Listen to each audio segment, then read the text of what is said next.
할렐루야, 반갑습니다. 요즘 날씨가 참 많이 덥습니다. 이 더운 날씨에 건강 조심하시기를 바랍니다. 오늘은 기쁨은 어디서 오는가 라는 제목을 가지고 요한복음 3장 22절에서 30절 말씀 중심으로 하나님의 말씀을 나누고자 합니다. 우리가 잘 아는 말씀이 있습니다. 데살로니가전서 5장 16절에서 17절 말씀. 항상 기뻐하라, 쉬지 말고 기도하라, 범사에 감사하라. 이는 그리스도 예수 안에서 너희를 향하신 하나님의 뜻이니라. 이 말씀이 있습니다. 이 말씀을 보면 하나님께서 우리들에게 평소에 바라시는 것 세 가지가 있다는 걸 알 수 있습니다. 기뻐하는 것, 기도하는 것, 감사하는 것. 이 세 가지입니다. 그런데 이 세 가지 중에 제일 어려운 것이 기뻐하는 것 같습니다. 기도하는 것이나 감사하는 것은 억지로라도 하겠는데 기뻐하는 것은 억지로라도 잘 되지 않는 것 같습니다. 설령 억지로라도 한다고 하더라도 오래가지를 못합니다. 그냥 금세 사라지고 맙니다. 하하하 웃더라도 그냥 그거 하면 끝나고 맙니다. 그래서 정말 기뻐하는 것은 그리 쉽지가 않은 것 같습니다. 그럼에도 불구하고 성경은 단호하게 기뻐하라고 오늘 우리들에게 말씀합니다. 기뻐하며 살기를 우리 하나님은 원하고 계신다는 말씀입니다. 그 기뻐하는 사람들 중에 하나가 오늘 본문의 세례 요한입니다. 29절의 말씀을 보면 신부를 취하는 자는 신랑이나 서서 신랑의 음성을 듣는 친구가 크게 기뻐하나니 나는 이러한 기쁨으로 충만하였노라 라고 세례 요한이 자신의 기쁨을 말하고 있습니다. 오늘 세례 요한은 기쁘다는 겁니다. 그런데 그 기쁨이 오늘 말씀해 보면 그냥 기쁜 것이 아니라 크게 기뻐한다는 겁니다. 그리고 나의 기쁨은 충만하다는 것입니다. 크게 기뻐하고 충만히 기뻐한다. 저는 이 세례 요한의 이 고백이 얼마나 부러운지 모르겠습니다. 얼마나 기쁘면 크게 기뻐한다. 나의 기쁨은 충만하다. 컵에 물이 가득 찼듯 내 기쁨은 가득 차 있다. 이렇게 두 번씩 강조하면서 기쁨을 말했을까 하는 것입니다. 여러분들은 어떠십니까? 언제 이렇게 크게, 언제 이렇게 충만하게 기뻐해 보셨습니까? 코로나로 인해서 요즘 많이 힘든 상황이 있습니다. 요즘은 정말 기뻐한다는 것과는 점점 멀어지는 삶을 살아가고 있는 것 같습니다. 이럴 때 우리들은 그리스도인으로서 어떻게 하면 세례 요한처럼 이렇게 크고 충만한 기쁨을 누릴 수 있는지를 생각해 보고자 합니다.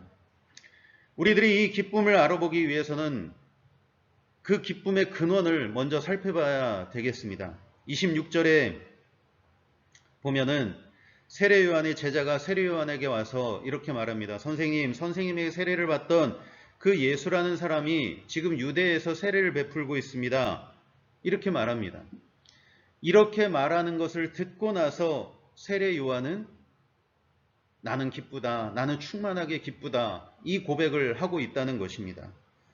즉 이 말은 세례 요한은 무엇 때문에 기쁘냐? 세례 요한의 기쁨은 예수님이었다는 겁니다. 세례 요한은 예수님 때문에 이렇게 크게 기뻤고 예수님 때문에 그의 기쁨은 가득 찼다라고 말하고 있는 것입니다. 그러니까 세례 요한의 기쁨의 근원은 예수님이었다는 것이죠. 여러분 조금 전 보았던 데살로니가전서의 말씀, 항상 기뻐하고 쉬지 말고 기도하고 범사에 감사하라. 이는 그리스도 예수 안에서 너희를 향하신 하나님의 뜻이니라. 여러분 기쁨과 기도와 감사가 어디에 있다는 것입니까? 이는 그리스도 예수 안에 있다는 것입니다. 너희를 향하신 하나님의 뜻이니라. 하나님께서 예수님 안에서 기뻐할 수 있고 기도할 수 있고 감사할 수 있게 하셨다는 겁니다. 하나님은 예수님 안에 기쁨과 기도와 감사를 두셨다는 것입니다. 그래서 우리 사람은 예수님으로 말미암아 기뻐할 수 있고 예수님으로 말미암아 기도할 수 있고 예수님으로 말미암아 감사할 수 있다는 겁니다. 바로 예수님 안에 이것들이 다 있다는 것입니다. 세례 요한의 기쁨도 마찬가지입니다. 예수님 안에 그의 기쁨이 예수님 안에 있었다. 즉 세례 요한의 기쁨의 근원은 예수님이었다는 것입니다. 그렇다면 세례 요한이 가진 예수님으로 인한 기쁨은 어떤 기쁨이었겠습니까?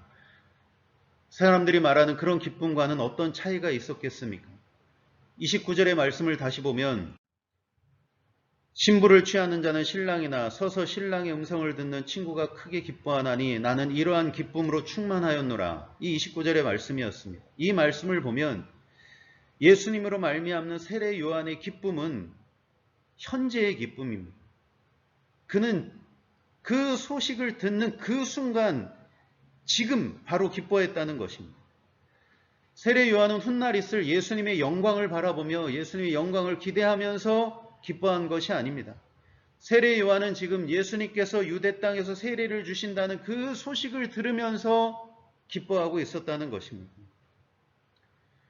우리들이 지금 기뻐할 수 없는 이유 중에 가장 큰 이유는 우리의 기쁨을 미래의 전유물로 사용하려고 한다는 것입니다. 이것만 되면, 이것만 이루어지면, 이번 일만 잘 되면 우리는 이러면서 우리들의 기쁨을 자꾸 그때 가서 기뻐하겠다는 그런 마음이 은연중에 우리 마음에 가득하다는 겁니다. 우리들은 현재보다는 앞으로 기뻐할 것을 기대하고 있다는 겁니다. 목표 달성, 소원 성취, 기도 응답이라는 그 이름하에 우리는 앞으로의 기쁨을 생각하고 있다는 겁니다. 그때 가면 행복해질 것이라고, 그때 가면 나는 정말 진정으로 기뻐할 수 있을 것이라고. 물론 그렇습니다. 예레미야 29장 11절에 보면 여호와의 말씀이니라 너희에게 미래와 희망을 주는 것이니라 라고 말씀하고 계십니다. 우리 하나님은 분명히 우리에게 미래를 주시고 희망을 주시는 분이 우리 하나님이십니다. 우리 하나님께서는 우리의 미래에 우리가 기뻐할 수 있는 것들을 예비해 주고 계십니다. 그러나 그럼에도 불구하고 하나님의 뜻은 미래에 기뻐하는 것이 아니라 오늘 항상 기뻐하는 것입니다. 여러분, 항상 기뻐하는다는 그 항상의 시간의 핵심은 바로 현재입니다. 현재가 없는 항상은 있을 수가 없는 것입니다. 우리 하나님은 분명 미래의 기쁨을 예비하고 계시지만 그 이전에 오늘 우리들에게 지금 기뻐하라고 말씀하고 계시는 것입니다. 오늘 본문 24절에 보면 요한이 아직 옥에 갇히지 아니하였더라 이렇게 기록하고 있습니다. 우리가 알다시피 요한은 조금 있으면 헤롯에게 잡혀가고 그리고 사형을 당합니다. 만약 요한이 내가 훗날에 내가 영광을 받을 그 미래에 기뻐하리라 하였으면 29절의 그 위대한 고백을 우리는 듣지 못했을 것입니다. 우리들에게 지금 부족한 것이 있을 수 있고 힘든 것이 있을 수 있고 어려운 것이 있을 수 있겠습니다. 그러나 우리들은 부족하면 부족한 대로, 힘들면 힘든 대로, 어려우면 어려운 대로 지금 어딘가에 숨어 있을 나만의 기쁨을 찾아내야 하는 것입니다. 왜냐하면 예수님은 오늘 내가 기뻐할 몫을 남겨두셨기 때문입니다. 전도서 2장에 보면 이런 말씀이 있습니다. 사람이 먹고 마시며 수고하는 것보다 그의 마음을 더 기쁘게 하는 것은 없나니 내가 이것도 본즉 하나님의 손에서 나오는 것이로다. 이렇게 솔로몬은 기록하고 있습니다. 모든 기쁨은 미래에 있는 것이 아니라 하나님의 손에 있다는 겁니다. 하나님의 손에서 나오는 것이다. 솔로몬은 그렇게 고백하고 있습니다. 예수님은 하나님께서 주신 기쁨을 찾아내도록 우리의 안내자가 되십니다. 하나님은 예수님 안에, 처음에도 말씀드렸듯이 예수님 안에 기쁨과 기도와 감사를 예수님 안에 두셨습니다. 그래서 우리들은 지금 기뻐해야 됨을 알매도 기뻐할 수가 없고 지금 감사해야 됨을 알매도 감사할 수 없을 때 세례 요한처럼 예수님께 집중하라고 말씀합니다. 예수님께 집중하면 분명 지금 오늘 기뻐할 수 있는 힘을, 기뻐할 수 있는 것들을 찾게 해 주신다는 것입니다. 그래서 우리 예수님 앞에 우리가 예수의 이름을 믿고 나아갈 때 우리 하나님은 우리에게 오늘 숨겨놓으신 기쁨을 찾게 해 주실 줄로 믿습니다.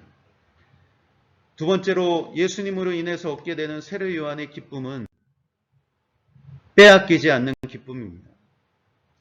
오늘 26절을 보면 그들이 요한에게 가서 이르되 랍비여 선생님과 함께 요단강 저편에 있더니 곧 선생님이 증언하시던 이가 세례를 베풀매 사람이 다 그에게로 가더이다.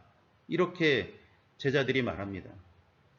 26절의 말씀을 보면 세례 요한에게 세례를 받던 사람들이 이제는 예수님에게로 가서 세례를 받는다는 것입니다. 그런데 그것도 몇 사람만 간 것이 아니라 다 간다는 겁니다. 다. 처음에는 안드레를 비롯해서 세례 요한의 제자가 예수님에게로 갔습니다. 근데 지금은 그것도 모자라서 세례 요한에게 세례를 받던 모든 사람들이 그 사람들조차도 다 예수님에게로 간다는 것입니다. 이것은 어찌 보면 세례 요한에게 상당히 큰 충격이 될 수가 있습니다. 낙심할 수도 있고 또 인간적으로 예수님에 대한 어떤 시기와 질투에 사로잡힐 수도 있습니다. 그러나 세례 요한은 전혀 그렇지 않았습니다. 오히려 세례 요한은 27절에서 요한이 대답하여 이르되 만일 하늘에서 주신 바 아니면 사람이 아무것도 받을 수 없느니라. 오히려 자기를 떠나서 예수님에게로 가는 사람들이 세례받기 위해 예수님에게로 가는 것이 하나님의 뜻이라고 담담하게 고백하고 있었다는 것입니다. 우리가 앞서 말씀드린 대로 그 상황에서 요한은 예수님을 향한 시기나 질투, 그리고 자신을 떠난 제자들에게, 자신을 떠난 그 사람들에게 왠지 모를 배신감과 분노와 원망을 품을 수도 있었을 것입니다. 그러나 그는 전혀 그런 것에 사로잡히지 않았습니다. 이것은 세례 요한은 자신의 기쁨이 자신을 따르던 사람들에게 있었던 것도 아니고 군인들, 세리들, 바리새인들, 사두개인들 할 거 없이 자신의 설교를 듣고 회개하게 하는 그 자신의 위대한 설교의 능력에 기쁨이 있었다는 것이 아니라는 것을 우리는 알 수 있게 되는 것입니다. 오직 세례 요한의 기쁨은 예수님이었습니다. 오직 세례 요한의 기쁨이 예수님이었기 때문에 세례 요한은 제자들이 떠나도 사람들이 떠나도 자신의 명성이 이제 예수님보다 뒤처지는 것 같아도 그런 것에 구애받지 않을 수 있었다는 것입니다. 여러분, 오늘 우리들은 얼마나 이 세상 것들에게 기쁨을 두고 있습니까? 오늘 말씀을 다시 보십시오. 사람이 다 그에게로 가더이다. 다 갔다는 겁니다. 다 갔다. 여러분, 이 세상과 이 세상에 있는 것들의 속성이 이것입니다. 다 가는 것, 다 지나가는 것, 다 사라진다는 겁니다. 요한일서, 이 세상도 그 정욕도 지나가되 오직 하나님의 뜻을 행하는 자는 영원히 거하느니라. 여러분, 이 세상도, 그리고 이 세상에 있는 모든 것들도 다 지나간다. 이것이 이 세상의 속성입니다. 그것이 무엇이 됐든 이 세상에 있는 것들은 다 지나가고 사라진다는 것입니다. 심지어 성경은 사람은 헛것 같고 그의 날은 지나가는 그림자 같으니이다. 여러분, 우리 사람도 그냥 그림자같이 그 인생이 지나가는 인생이라는 것이죠. 여러분, 안 그렇습니까? 우리의 20대가 엊그제 같은데 지나갔습니다. 우리의 30대가 엊그제 같은데 지나갔습니다. 다 우리의 사람의 인생은 다 지나가는 것입니다. 이 세상에 있는 것, 그리고 이 세상에 살고 있는 우리 사람도 다 지나간다는 것입니다. 그래서 결론이 무엇이냐? 이전 세대들이 기억됨이 없으니 장래 세대도 그 세대들도 함께 기억됨이 없으리라. 이렇게 다 지나가게 되면 나중에는 기억되는 것들도 없다는 겁니다. 다 잊혀지게 된다는 것입니다. 그래서 우리들의 기쁨의 근원을 이렇게 지나가는 것들에게, 이렇게 기억됨이 없는 것들에게 기쁨의 근원을 두지 말라는 것입니다. 이런 것들이 나의 기쁨이 된다면 이런 것들이 사라질 때 나의 기쁨도 함께 사라지게 된다는 것입니다. 그래서 성경은 예수 그리스도는 어제나 오늘이나 영원토록 동일하시니라 하고 말씀합니다. 영원토록 동일하신 분, 그 예수님만이 우리의 영원한 기쁨이 되시는 것입니다. 세례 요한은 이 예수님을 기쁨 삼았기 때문에 그 다른 어떤 것들로부터도 그 기쁨을 빼앗기지 않을 수 있었던 것입니다. 오늘 저와 여러분들 예수님 안에서 기쁨을 찾아가기를 바랍니다. 이 기쁨을 소유하기를 바랍니다. 예수님으로 얻는 기쁨만이 빼앗기지 않는 기쁨인 줄로 믿습니다. 세 번째로 예수님으로 인한 기쁨은 어떤 기쁨이었느냐? 바로 사명자의 기쁨이었습니다. 30절에 세례 요한은 말합니다. 그는 흥하여야 하겠고 나는 쇠하여야 하리라. 여러분, 이런 것을 알면서 기뻐할 사람이 누가 있겠습니까? 나는 쇠해진다는데 이걸 기뻐할 사람이 어디 있겠습니까? 그럼에도 불구하고 세례 요한은 기뻤다는 것입니다. 왜냐? 그것은 자신의 사명이 무엇인지 알았기 때문입니다. 세례 요한의 사명은 신랑의 친구로서의 사명이었습니다. 우리는 이렇게 고백하는 또 한 사람을 알고 있습니다. 사도 바울입니다. 빌립보서는 그가 옥중에 있을 때 쓴 서신입니다. 옥중에 있는 사람이 강조하는 말이 있습니다. 주 안에서 항상 기뻐하라. 내가 다시 말하노니 기뻐하라. 감옥에 있는 사람이 말하는 것 치고는 참 어울리지 않는 말입니다. 그럼에도 불구하고 감옥에 있으면서 바울은 기뻐하라는 말을 수시로 하고 있습니다. 왜 그랬을까요? 그들은 나의 매임에 괴로움을 더하게 할 줄로 생각하여 순수하지 못하게 다툼으로 그리스도를 전파하느니라. 그러면 무엇이냐? 거칠으려 하나 참으로 하나 무슨 방도로 하든지 전파되는 것은 그리스도니 이로써 나는 기뻐하고 또한 기뻐하니라. 여러분, 무슨 말씀인지 아시겠죠? 이래나 저래나 전파되는 것은 그리스도니 나는 기뻐하고 기뻐한다는 겁니다. 즉 바울 사도의 기쁨은 예수님이었다는 겁니다. 사도의 기쁨은 자신에게 유리하냐 불리함에 있느냐 이것에 결정되지 않았다는 것입니다. 바울의 기쁨은 그에게 주어진 복음 전파에 어떤 영향을 끼치느냐에 달려 있었습니다. 그것이 하나님께 영광이 될 수만 있다면, 그것이 예수 이름을 알리는 것이만 될 수 있다면 아무리 자신에게 해롭고 어려운 일이라도 기꺼이 기뻐할 수 있었다는 것입니다. 이런 마음이었기 때문에 사도 바울의 기쁨을 빼앗을 것이 아무것도 없었다는 것입니다. 심지어 오늘 말씀해 보면 바울이 로마의 감옥에 갇혔을 때 바울을 괴롭히려고 했던 사람들이 바울의 전도를 방해하기 위해서 순수하지 못한 의도로 예수님을 전했습니다. 그런데 그것이 어찌된 일이었든지 예수님의 이름이 오히려 알려지는 계기가 되었다는 것입니다. 따라서 바울은 사람들이 이러하냐 저러하냐 거기에 초점이 있었던 것이 아닙니다. 오직 바울의 초점은 예수님이 얼마나 드러나느냐 드러나지 않느냐 이것에 초점이 있었기 때문에 방해하는 사람들이 있든 말든 그는 기뻐할 수 있었다는 것입니다. 여러분, 오늘 우리들은 사람들이 방해하면, 사람들이 싫어하면 우리는 기가 죽습니다. 우리는 사람들로 인해서 마음의 상처를 받습니다. 오늘 이 상황에 바울 같으면 얼마나 큰 상처를 받겠습니까? 그러나 오히려 바울은 상처가 아니라 기뻐한다고 말합니다. 이유는 하나입니다. 바울은 오직 예수님에게 모든 초점이 가 있었기 때문입니다. 심지어 바울은 이는 내게 사는 것이 그리스도니 죽는 것도 유익하다 이렇게 말합니다. 이것이야말로 바울의 기쁨은 이 땅에 있는 것이 아니라는 것을 확실하게 보여주는 고백이었습니다. 바울의 기쁨은 예수님이었습니다. 이처럼 세례 요한이나 바울 사도나 이들에게는 사명자의 기쁨이 있었습니다. 사명자의 기쁨이 있었기 때문에 훗날 상급에 대한 기대도 있을 수 있었던 것입니다. 사명자는 이처럼 하나님의 뜻이 이루어지는 것이 기쁩니다. 복음이 전해지는 것이 기쁩니다. 그런데 여러분, 가만히 우리 자신을 돌아봅시다.